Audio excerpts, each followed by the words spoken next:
สบายดีนี่ตอนเช้าของวันที่26พฤศจิกายน2025กับตาเวียนศาสตร์สอบแสงแห่งความหวังเนาะวันนี้ก็เส้นเก่าเส้นเคยเนาะทีมชาติเรามันเกิน17ปีตื่นมาก็ออกกำลังกายตั้งแต่เช้าๆกันเลยท่ามกลางอุณหภูมิ3องศาเนาะอยู่ที่ประเทศคีร์กิสถาน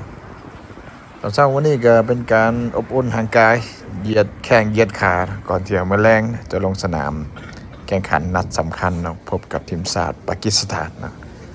ก็ถือว่าเป็นนัดที่สำคัญที่สุดก็ได้เนาะทุกๆนัดมันสำคัญนะแต่ว่านัดนี้เป็นนัดพิเศษเนาะต้องชนะให้ได้เนาะเพื่อ